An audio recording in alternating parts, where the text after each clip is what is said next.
যারা বিয়ের কথা ভাবছেন তাদের জন্য এবার দুঃসংবাদ। বিয়ের দিন কনের জন্য একটি গুরুত্বপূর্ণ উপাদান স্বর্ণ। এই স্বর্ণ সাধারণত দিয়ে থাকে ছেলের বাড়ি থেকে। তাই বলা যেতে পারে যে ছেলেরা বিয়ের কথা ভাবছেন তাদের জন্য দুঃসংবাদ বয়ে নিয়ে আসলো স্বর্ণের বাজার। দেশের বাজারে আবারও সোনার দাম বৃদ্ধি পেয়েছে। প্রতি ভরি স্বর্ণের দাম বেড়েছে সর্বোচ্চ ১,৮৯০ টাকা। তাতে ভালো মানের অর্থাৎ ২২ ক্যারেটের প্রতি ভরি সোনার দাম বেড়ে ১,৭২,১২৬ টাকায় দাঁড়িয়েছে। বাংলাদেশ জুয়েলার্স সমিতি মঙ্গলবার রাতে এক সংবাদ বিজ্ঞপ্তিতে সোনার এই মূল্য বৃদ্ধির কথা জানিয়েছেন।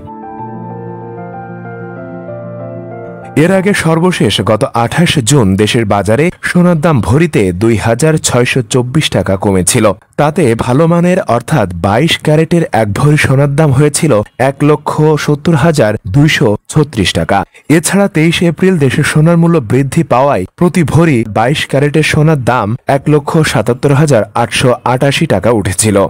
দেশের বাজারে সেটি ছিল এখন পর্যন্ত সর্বোচ্চ সোনার দাম। আজ থেকে দেশের বাজারে ২২ ক্যারেট মানের সোনার দাম ১,৭২,১২৬ টাকা, ২১ ক্যারেট সোনার দাম ১,৬৪,২৯৯ টাকা এবং ১৮ ক্যারেট সোনার দাম ১,৪০,৮৩১ টাকা বিক্রি হবে। এছাড়া সনাতন পদ্ধতির প্রতি ভরি সোনার দাম বেড়ে হয়েছে ১,১৬,৪৮৮ টাকা।